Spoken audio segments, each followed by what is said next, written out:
forward.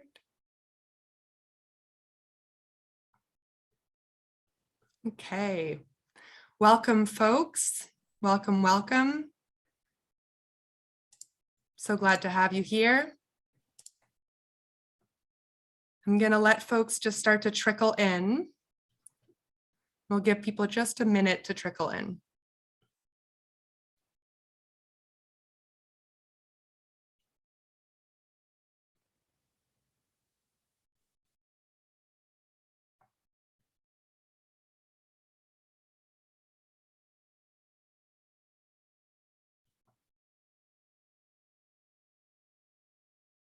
Welcome to those who are just joining. We're just giving folks a minute to trickle in, and then we'll start the webinar shortly.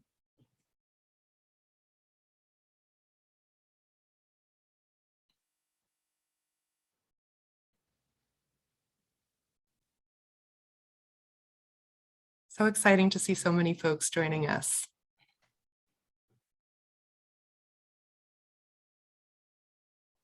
Okay, so I'm going to get started. Welcome, everybody. My name is Emily Ann Opala, and I am the Knowledge and Research Lead at the Center for Innovation in Campus Mental Health. And I am very, very pleased to be welcoming you to this webinar today. So before I get started, I'd just like to say a brief land acknowledgement. So I'd like to first say that I'm humbled to be here today to learn with you all here on this land, the valuable teachings from James Tregonning. I'm coming to you from Treaty 13 territory, which is also covered by Dish with One Spoon Treaty, which represents the shared lands of the Anishinaabe, the Haudenosaunee, the Huron-Wendat, the Mississaugas of the Credit First Nation, and now so many other First Nation and Métis peoples.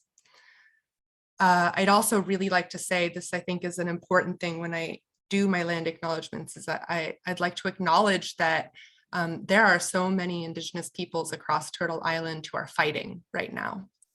And they're fighting for things like the land, they're fighting to protect the water, they're fighting to protect their women and Two-Spirit peoples who are being harassed and killed. And they're also fighting to recover the graves of those children who have been lost to time.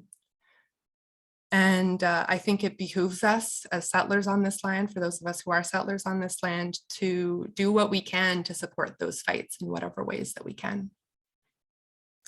So with that said, I'd like to do just a little bit of housekeeping.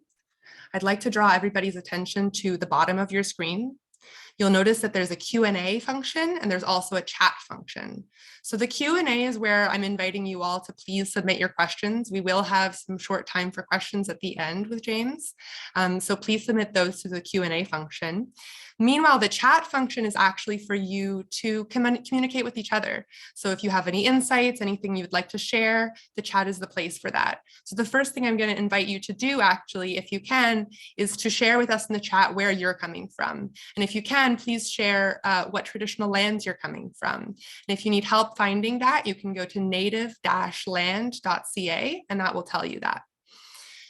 So the other thing I want to say, we're going to do questions at the end. The other thing at the end, in about a day, you're going to receive a survey from us just to let us know a little bit about how today went and whether it met your expectations. So it would be really, really appreciated if you could take just the 2-3 minutes that it takes to fill out that survey for us. So that's all it for housekeeping. Now I'm so pleased and so honored to be able to introduce to you all James Tregonning from Cambrian College. James, over to you. Ani bozo, miigwech, Emily, miigwech. I'd like to introduce myself in my own language. So gawin apiji ninita ojibwemosi ninga gajibwejitanji ojibwemoyan. James nindizi nikaz. Uno and Wenigas Nindigo Ojibwemon. Maingan Nindodem, Tesan, Mitawangang Ashinabeka, Nindo Jimba, Sudbury, Ninda, and Nin Mina Waningwad Jin, Chimigwech. Before we start, I'd like to acknowledge the land that I'm coming from. We are on, or I am on, the Huron, Robinson Huron Treaty Territory and the traditional territory of the Atikoshakashinabek people. Before we start, I'd like to start with a smudge. So if we could all just close our eyes, breathe in for 4 seconds, and breathe out for 4 seconds as I walk you through the gateways. So let's close our eyes, count to 4. Breathe in and breathe out.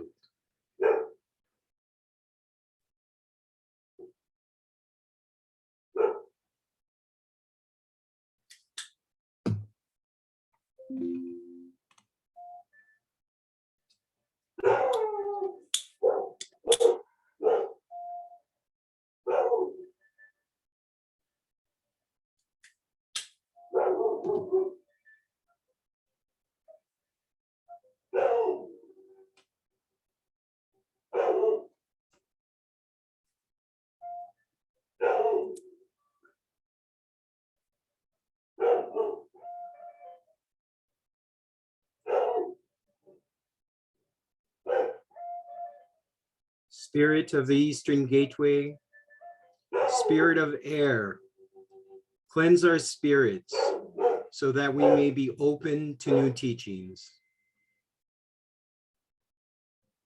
Spirit of the North, Great Spirit of Earth, cleanse our minds to be open to new teachings.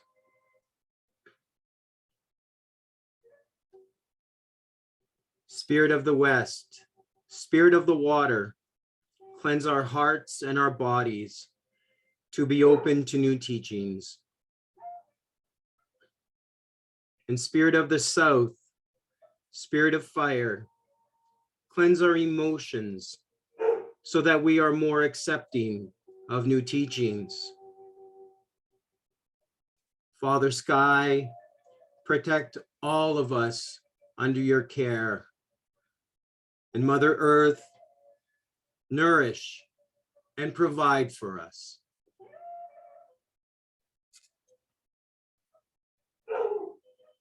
I'm cleansing my glasses so that I can see good things. I bring the spoke to my ears so that I can hear good things. I bring the smoke to my mouth so that I say good things.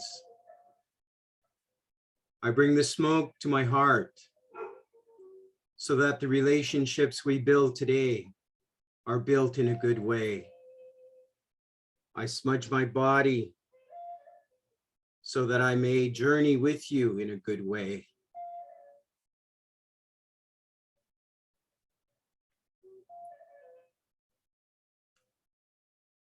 Shimigwech. Shimigwech. Shimigwech.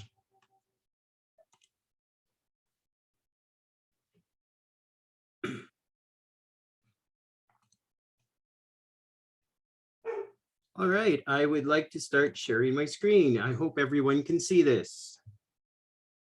Looks good, James. Great.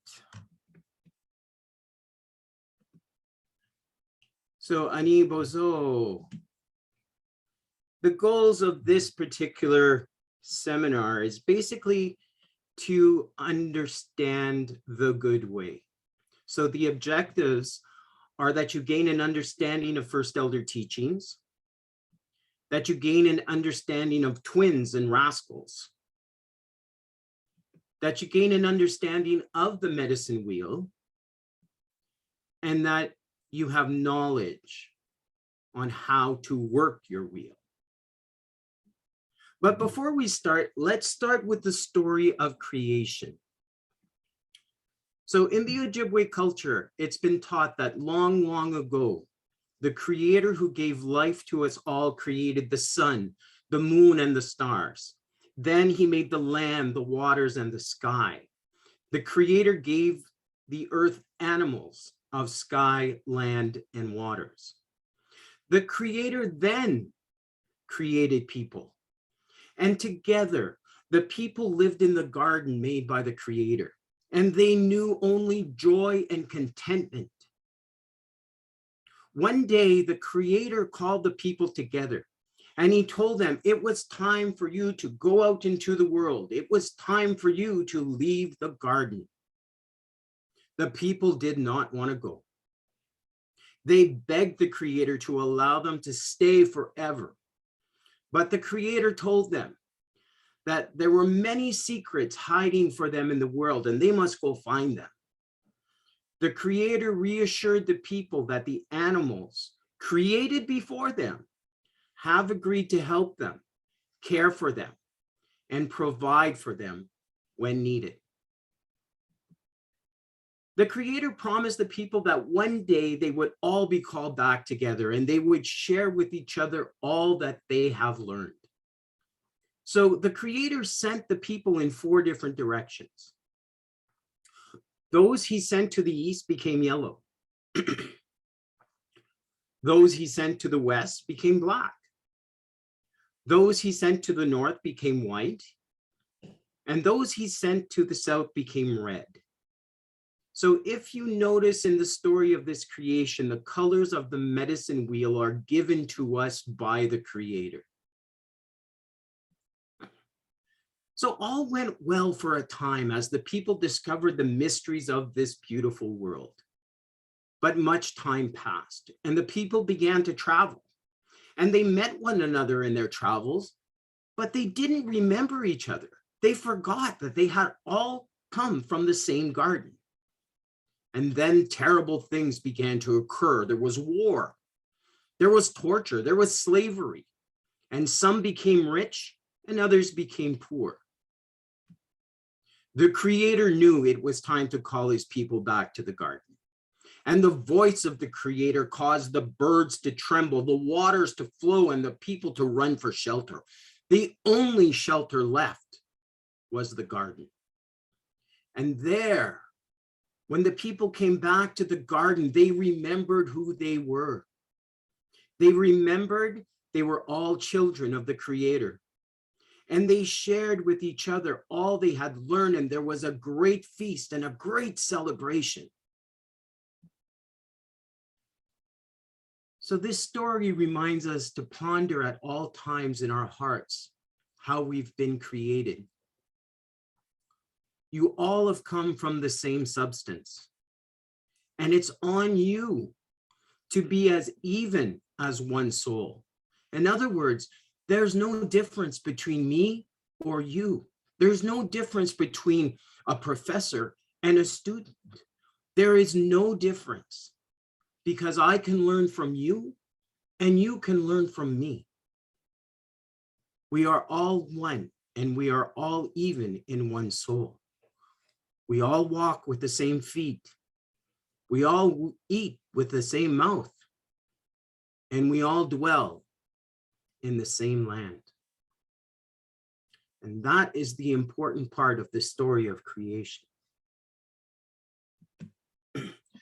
So according to traditional story, these teachings were given to the Anishinaabe early in their history, and there is archaeological evidence that date back the Anishinaabe people to 10,000 BCE, or before the Common Era.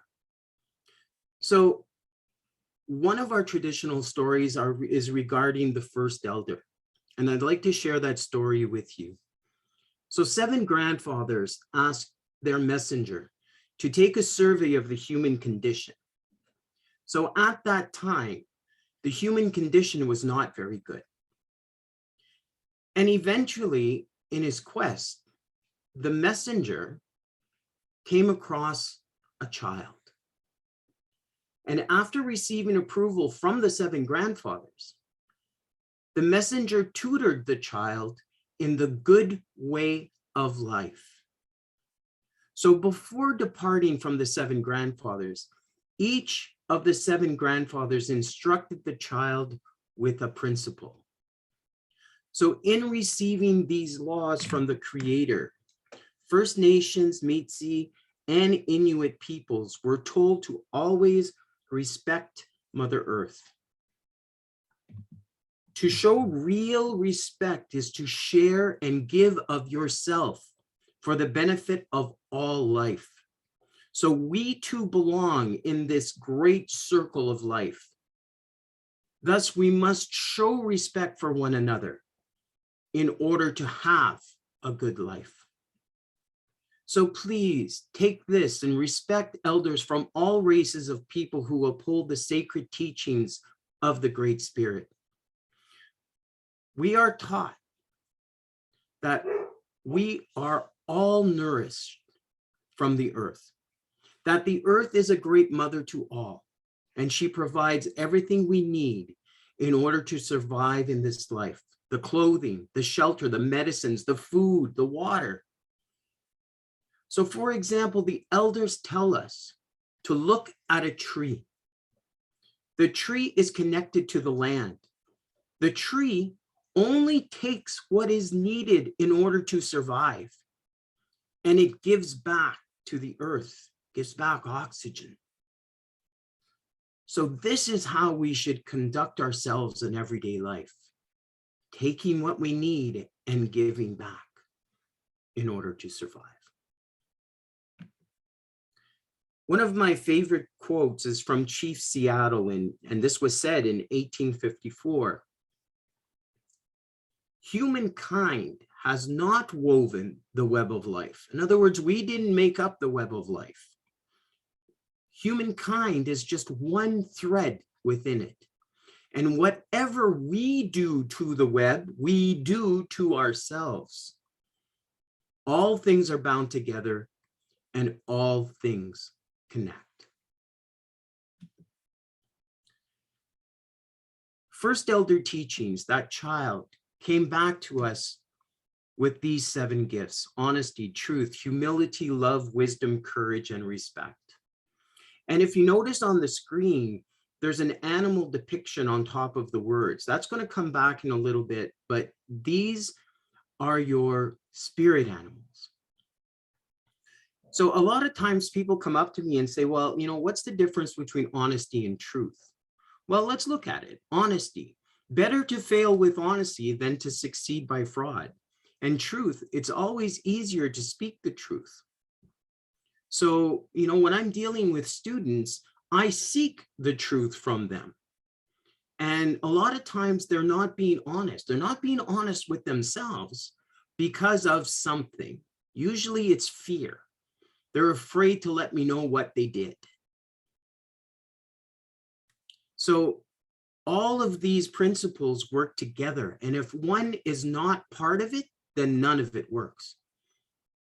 So honesty and truth work together, but you have to be honest to be truthful, as well as humble. So to be humble about your accomplishment is to be strong. And love, it is so important to care for one another. And with hard work and dedication, knowledge will come. You will be more wise. And my favorite one is the bear. Courage. Let nothing stand in your way of doing the right thing. Never give in and never give up. That's called invoking your bear. And we'll talk about that in a little bit. And then respect. Earn it, give it, and receive it. However, each of these principles has a twin.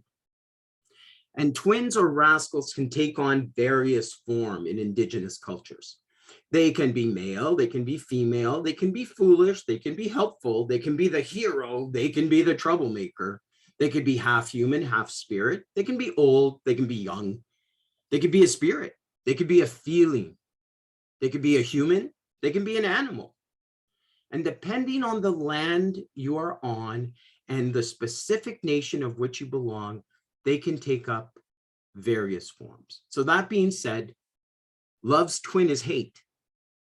Encouraged twin is the coward.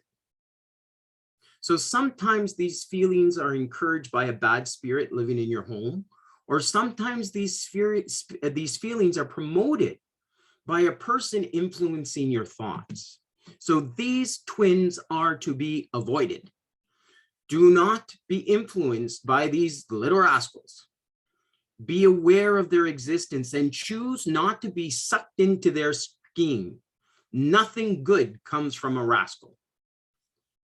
All they want is to move you away from living life in a good way. So please remember that these twins are real. They take on various forms.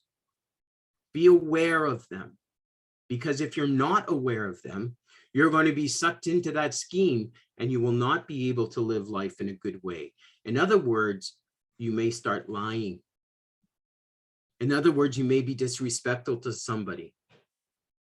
In other circumstances, you may be less humble than you should be. You're boastful about something that has happened. As soon as you leave that one gift out, that's it. It doesn't work. The plan just doesn't work because you're not adhering to living life in a good way. So always remember the 7 grandfather teachings, because they will help you. Now, how am I supposed to remember this? This was given to a child. A child doesn't have a really good memory. How is this one child, this one first elder, going to teach the entire nation across the generations? Well, the Creator created the animals first. So the spiritual team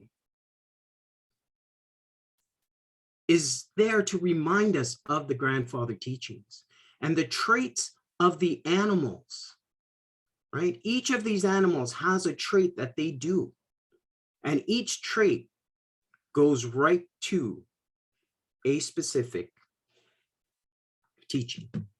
So the eagle is love. So to be at peace with yourself and able to express love to your family and friends and community through your actions and your words. That's what love is about. So just in your particular moment, think and describe of actions that have demonstrated love either at school, in your family, or your community. So the eagle is the animal spirit that was chosen to represent the teaching of love because it is the one who could reach the highest in bringing vision to the seeker. The eagle is the most revered animal in all of the First Nation society. And as it is the one that flies the highest and closest to the Creator, it is the one that can see the farthest, and it is the animal that carries the prayers of its people to the spirits. The eagle is also an animal guide, as its feathers are utilized in most of the spiritual practices and ceremonies. We used one today. The eagle is truly respected and loved to the utmost degree and loved unconditionally. Love is considered the greatest and most powerful medicine and healing agent. Love people, including yourself and all creatures of the world, and this love will be returned to you. The issue here is loved unconditionally. Indigenous people don't say, I love you, but there's no conditions. The buffalo is respect, and respect is an attitude. So to honor and listen to your elders, parents, and teachers is a sign of respect. So the buffalo represents respect because for as long as we've been here, the buffalo has sustained our lives through the buffalo in terms of clothing, food, shelter, medicine, and art. So again, for respect, please think and describe of actions that have demonstrated respect either at school or in your family or community. So no animal was more important to the existence of Indigenous families than the buffalo. A single buffalo could provide food, shelter, clothing, and utensils for daily living. First Nations people were true conservationists, for they lived in a sustainable relationship with the buffalo, and they believed themselves to be true caretakers of those great herds. So through this very special relationship, the true spirit of respect was understood. The buffalo, through giving its life and sharing every part of its being, showed the deep respect it had for the people. This sustainable and mutual relationship with the buffalo resulted in a relationship that was a true expression of respect. The spirit of respect was shown towards all life because Native people saw the interconnectedness of all life, and they saw very clearly their dependence on the land. Therefore, the land and its resources were given absolute respect. And when this respect was abused, the buffalo were hunted for fun. And therefore, we see no great buffalo herds in the wild anymore. The bear is courage. So remember now, listen to your heart. It takes courage to do what is right. Courage is being brave in the face of one's problems. So daily challenges take courage to overcome. So never give in and never give up. And think of actions that you've demonstrated either at school or in your family or community that show you've taken courage. So the bear provides many lessons in the way it lives, yet courage is the most important teaching it offers. So though gentle by nature, the ferociousness of the mother bear when one of her cubs is approached is a true definition of courage. The bear represents living of the heart, living of your spirit. The bear is very close to the land and it has brought many medicines to the people. Teachers, protectors, healers are all example of living the bear totem. So when you have a hard time in your life, whether it be something you're going through or a decision that you have to make or something that you're afraid of, we call on the spirit of the bear to help us have the courage and strength to do the right thing in our lives. To have the mental and moral strength to overcome fears that prevent us from living our true spirit as human beings is the great challenge that must be met with the same vigor and intensity as the mother bear protecting her cub. Living of the heart and living of the spirit is difficult. But the bear's example shows us how to face many dangers with courage to achieve these goals. The Sabe, one of my favorite, the Sasquatch. The Sabe never lies, and it represents honesty. They never cheat, they never steal, they don't gossip. So you have to be honest with yourself and others. You need to speak from your heart, but be true to your word. So please, again, think of actions that have demonstrated honesty either at school, in your family, or your community. So the Sabe now, which represents this law and teaching of honesty, symbolizes and reflects the understanding of honesty. The elders say that when you are honest and have nothing to hide or be ashamed of, your spirit is the size of the Sasquatch. When you lie or do something bad and hide it from the people, it affects your spirit, not allowing it to grow strong. It does not feel good when you have done something wrong and you're hiding it. So when one does this, it eats away at your spirit, at your conscience, suppressing it, not allowing it to grow strong. So in order to have a strong spirit, we must be honest to ourselves and to others. To be truly honest was to keep the promises one made to the Creator and to others and to oneself. Wisdom, represented by the beaver. So everyone, me, you, everybody has a special gift. Show wisdom by using your gift. Wisdom is gained through experience and knowledge. So to have wisdom is to know the difference between right and wrong, and to apply these qualities to your daily life. So please think and describe some actions that have demonstrated wisdom, either at school or in your family or your community. So the building of a community is entirely dependent on the gifts given to each member of the community by the Great Spirit. So these gifts must be utilized for the betterment of the community. So the beaver represents that building. The beaver's example of using his special gifts he has received, his sharp teeth for cutting trees and branches, which he uses to build dams and lodges, expresses this teaching.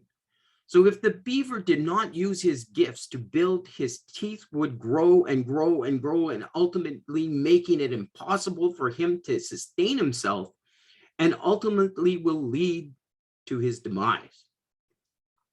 So the beaver knows his gifts and uses them to the best of his ability. Those of you who do understand Ojibwe know from my introduction that I am part of the wolf clan. So the wolf represents me, and the wolf is a representation of humility. So think of others before yourself. Humility is to live your life free from arrogance, to not be boastful, and to not have a modest sense, or to have a modest sense of your own worth. So think of actions that have demonstrated humility, either at school, in your family, or in your community. So in the natural world, the wolf expresses this humbleness very clearly. The wolf lives within a pack of other wolves, and the pack operates as a team. So each animal has a role within this pack to play. Several animals may be the hunters, some may be the protectors, some may be the nurturers, and others may be the pups that follow and learn and grow. So each animal is not more important than the other, as each animal must perform the role that it has for the survival and betterment of the pack. Each animal within the pack is very important, thus none is better than the other. When the wolf comes up to another larger creature, this animal will bow its head, not out of fear, but out of humbleness. So the wolf bows its head to a larger predator or a larger creature out of humbleness. The wolf humbles himself in your presence. A wolf that has hunted food will also take back that food to the den and eat with the pack before he takes a bite of food for themselves. The act of sharing from one animal to another is shown clearly in this example, and the animal must share for the survival of the pack. Truth, the turtle, always seek the truth. Living the truth is living the 7 teachings. So again, think of some actions that you have demonstrated regarding truth at school, in your family, or your community. So it is said that in the beginning, when the Creator made man and gave him the 7 sacred teachings, the grandmother turtle was present to ensure that the laws would never be lost or forgotten. The turtle also teaches us patience. As the turtle is one of the slowest moving creatures on Earth, it is her that seems to make it to her destination, no matter the length of time it may take her to get there. So grandmother turtle carries all the teachings with her, because if you count the markings on a turtle's back, you will find 13 inner markings and 28 outer markings. So this represents an old calendar of the days where were followed by the moon as our guide. So during this time, we had 13 months, not 12, but 13 and 28 days in each month. So this represented the truth of one cycle of the Earth's rotation around the sun, 13 months, and the length of 1 month, 28 days, with the cycle of the moon. Plus, it helped represent the cycle of a woman's body as well. So the turtle reminds us the cycles of the moon, the sun, the body, and all of creation. Grandmother turtle also carries her home on her back. She teaches us that all of life is sacred, that the shell of the turtle represents the body of real events as created by the higher power, and serves as a reminder of the Creator's will and teaching. These signs are a confirmation of the truth which the turtle reflects. So all of the teachings are lived together. As these spirit animals live together in nature, their gifts to us live together in us as one. We cannot have wisdom without love, humility, courage, bravery, honesty, truth, and respect. If we live our life in a good way by adhering to these teachings, good things will come to us as per the 7 grandfathers. This is not an easy task. Each of these gifts comes with a burden, a twin, a little rascal, and they will throw us off these teachings and make us lose ourselves. They will try to assimilate us into walking in a bad way, but we must have courage to fight the good fight. But remember, courage needs to have humility, honesty, wisdom, truth, respect, and love to be effective. Those are the grandfather teachings. So the medicine wheel now, the inner part, is a way of life. It is not like a yoga class, right? It's a way of life. You work your wheel every single day. This is not something that you use when you need it. It is something that is practiced every single day. It is a way of life that help Indigenous people live life in a good way. So the medicine wheel is divided into 4 quadrants. These quadrants represent the spiritual, emotional, mental, and physical. And in the example, you also see the grandfather teachings, which surround the wheel, which helps us live life in a good way. So each quadrant is not called a quadrant. In Indigenous lore, it's called a gateway. And each gateway has a special sacred medicine associated with it. And these are listed below. So spiritual is tobacco, emotional is cedar, physical is sage, and mental is sweetgrass. So the medicine wheel balance is working your wheel. So if you look at the center of this particular slide, you'll see that balance. That's you. And that green balance, you have to work each gateway. And sometimes that you may need to smudge with different sacred medicines in order to help you figure out how to work your wheel. Where is your wheel not working? How is this wheel not going around? Where is the bump? How is this not working correctly? A wheel goes around, it brings you on a journey. So if one of these elements is not working, you have to fix it, right? If you're driving your car and your wheel breaks down, you have to fix it. Otherwise, you won't go anywhere. Well, it's the same thing here. If your emotions are too high one day, or maybe 1 hour, or maybe 1 minute, you have to fix that. If there's something physically wrong with you, you're not feeling well, you have to try and fix that. If you're mentally not there today, like in a brain fog, like a Monday morning after a long weekend, you won't be able to function. So you have to fix that. And if your spirituality is off, if your spiritual elements are not working right, you have to fix that. Otherwise, your wheel is not going to go around. So the 4 sacred medicines help us through ceremony understand and feel. So tobacco is the first plant that the Creator gave to Indigenous people, and it's the primary activator of all the plants and spirits.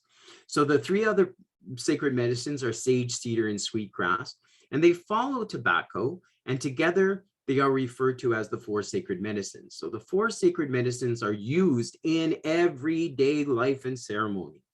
All of them can be used to smudge with. Those sage, cedar, and sweetgrass also have many other purposes. It's said that tobacco sits at the eastern door, sweetgrass in the northern door, sage in the west, and cedar in the south. Elders say that the spirits like the aroma produced when you burn the tobacco and the other sacred medicines, and it attracts the spirits to you. So traditionally, people say that tobacco is always first, and it's used as an offering for everything and in every ceremony. So traditional tobacco was given to us so that we can communicate with the spirit world.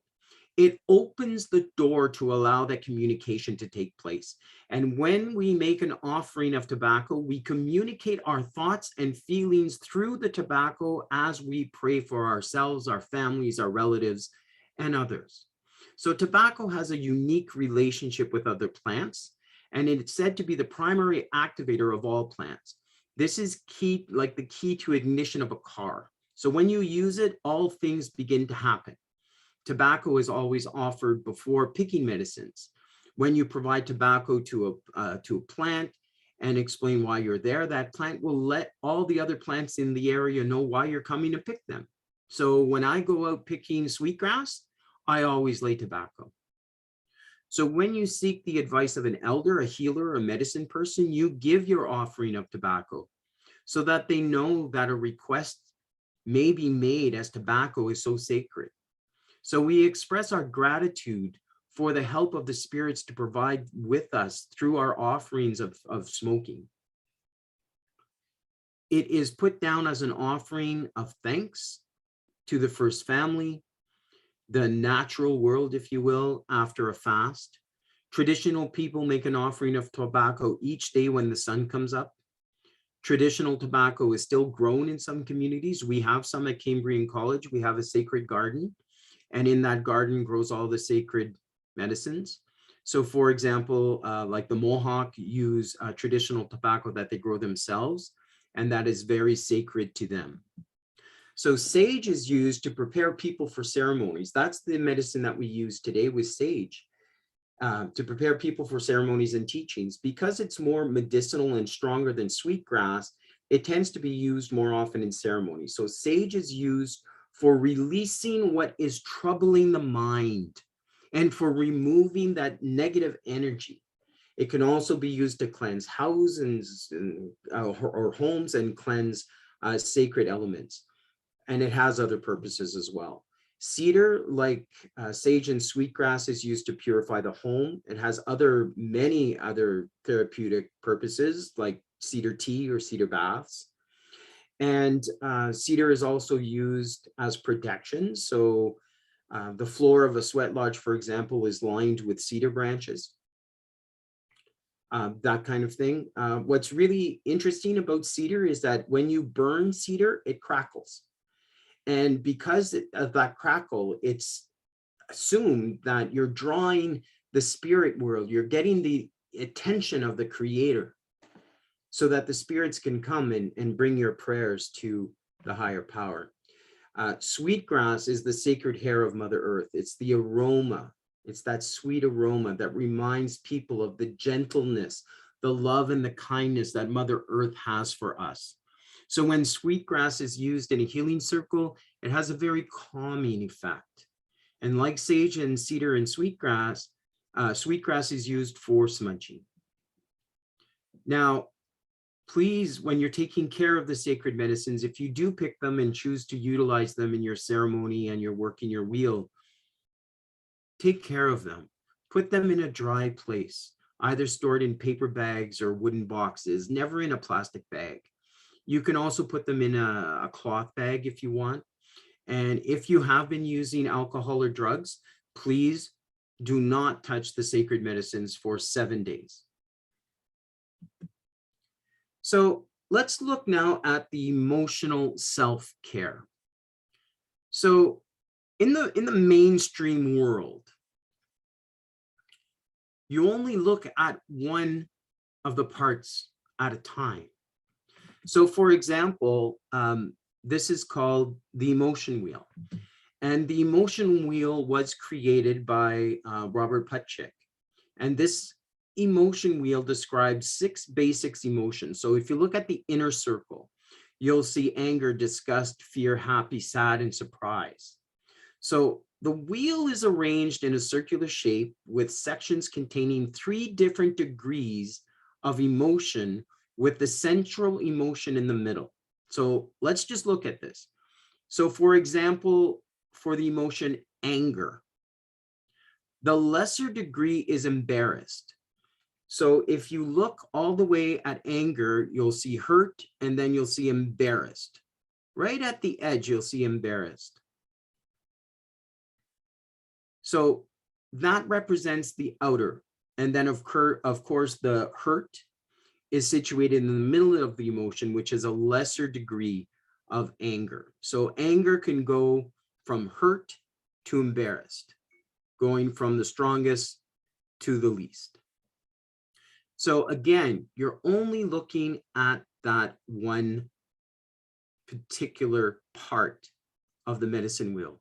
You're only looking at the emotional. So now let's work our wheel in an Indigenous way. So let's go through some examples of how to work your wheel. So imagine this. You've just been diagnosed with diabetes. So the doctor has now told you how serious this is.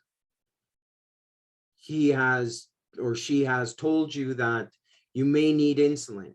Your pancreas is no longer working. Your sugars are out of control. Now, the Indigenous person will take that very calmly and then go back. Then the Indigenous person will start looking at physical attributes. So let's just in our own little, maybe put it in the chat if you can. What are some examples of physical issues with the diagnosis of diabetes? So some of the physical issues could be blurry vision. Some of you may have the shakes, right? You may have feelings of like indigestion, dry skin, exactly. There's all kinds of physical issues that come up with the diagnosis of diabetes. So we should list those down, list them all down. And what about the mental issues? What happens when a person has high blood sugars? Well, they're in a mental fog. They can't think straight. They can't concentrate at work. They can't focus. There's something not working in their brain. They're in a fog. What type of spiritual questions come up? What is the first thing that you think of? Chronic fatigue. Yeah, absolutely. What is some of the things spiritually that come up? My favorite one is when I'm speaking to students about these kinds of things is, why me? Why is this happening to me? Why am I diabetic? I've never been diabetic before. Why me? These types of spiritual questions are very real and cause anguish. What happens if that person is why me all the time? Well, their emotional health goes for a little bit of a ride. They may become very anxious. They may live in this revolving why me door too long. So no longer are they anxious, but now they're starting to get fearful. My pancreas is dead. I have the shakes. I have dry skin. Yeah, social stigma can be part of the spiritual if it does affect the innermost, right? So again, if it's something that is eating away at you, so I'll give you an example, residential schools and the impact of the generational trauma that comes from residential schools. So I didn't participate in residential schools. I was lucky enough to be part of the 60s, but my aunts did and my uncles did. And I still have that trauma. I live with that trauma. So yes, there is some spiritual issues. Why me? Why did this happen to my aunt? Why? Living in that world really does cause a lot of emotional anguish, anger, sometimes anxiety, sometimes lack of self-worth, right? There's all kinds of things that happen in there. So you list these all on all your different quadrants. Now let's work our wheel. What can I do to satisfy the physical elements? Well, you know what? I could eat better. I could exercise more. What can I do to help that mental state, that mental fog, that not thinking, not being able to focus? Well, I can do stuff to help me with that by doing puzzles, by eating better and seeing if that has a better result on my mental abilities. What can I do spiritually? I can engage in ceremony. I can smudge every day. I can utilize the sacred medicines that were given to me by Mother Earth to help me work my wheel, to help me with that spiritual element. And what can I do with the emotional part? How can I manage that emotional part? I could talk to elders. I could talk to other people. I can reach out to residential school survivors. As somebody who didn't go through residential schools, but who does live the trauma, I can talk to my cousins. I can talk to my peers.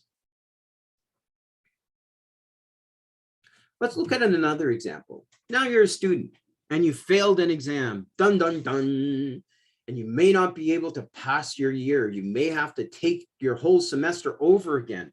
Oh no, what kind of physical issues are going on with you at this time? Right? What is that? What are the physical elements? So you start writing them down. I have high, maybe blood pressure. I have a high heart rate. I'm not sleeping. Right? What are some of the physical elements associated with failing an exam? Write them all down. Again, what are some of the mental elements from failing that exam? Again, yep, stress showing up in your body. Yeah, intense anxiety, absolutely. Low self-esteem, absolutely. These are all things that are very real that will stop your wheel from going around, right? So you can't go on any journey. You are not in a good place. Your wheel's not going around. It's a really bumpy ride. So you have to identify what these physical elements, what these mental elements are. Now, again, what about the spiritual? What do you think a student is saying? I know when I was a student, I was like, oh my God, what am I going to do now? How am I going to get out of this? Who's going to help me? What do I need to do? These are all questions in the spiritual element of issues. And it's stopping me from going forward with my studies. It's stopping me from thinking straight. It's stopping me from engaging other people and engaging other relationships with instructors to help me get through this. Identify them. Write them down. Put a name to them. What are some of the emotional elements? Right? Overreacting. Absolutely. What are the other some fear? What am I going to do? How am I going to get there? I'm scared. No one's here to help me. I'm alone. My parents are gone. All kinds of things. So we can see how the wheel can't move anymore. It's a bumpy ride. You've got physical elements. You've got emotional elements. You've got spiritual elements. You have mental elements that are stopping your wheel from moving forward. And it's a really bumpy ride if you do. Hardly worth the journey. So you have to fix it. So what are some things that you can do to create a more harmonious wheel? Well, if you're not sleeping, you can talk to a physician and see about some sleeping medication. You can use cedar tea. That's what I use. That always helps me sleep better. And it's natural. It has no side effects and it calms you right down. Well, it does for me. It gives me an up of vitamin C as well, because cedar is very high in vitamin C. So what can I do to help some of my physical attributes? I could eat better. I can sleep better. I can partake in ceremonies. I can do something to help my physical. Same thing with your mental. Identify all of the mental blocks and then figure out a way to get through them. Talking to people, engaging with other people, maybe meditation, if that's your thing, maybe sweetgrass, maybe sage, maybe engage in those types of ceremonies. Same thing with your spiritual. If you're why meing it forever, Well, you're going to have to get around that. And again, talking to elders, going through ceremonies, as well as the emotional. So we're looking at, how to get through that. So let's just. James, I just want to let you know that you got 5 minutes left. 5 minutes so if you left. could wrap up. Yeah. Yep. 5 minutes and 23 seconds. So a few things to remember out of this whole thing is working your wheel is a way of life. It is a daily commitment to yourself and to others that you care about. You have to do it daily. Sometimes you have to do it a million times a day, but it's a way of life. Working your wheel is not about when you need it. It's not a yoga class. It's a way of life. Grandfather teachings is the rubber that hits the road. Look at this, and if there's one thing you remember is if you adhere to grandfather teachings and live your life by these 7 principles at all times, they will make your life a little less bumpy, right? Your journey is going to be a lot less bumpy if you adhere to these 7 principles. Truly, it is the rubber that hits the road. Even though there's rubber on your wheel, guess what? Your wheel can break down several times a day. It's up to you to stop and to work your wheel back to health. And this can happen several times a day. So stop and take a reflection. Look at yourself.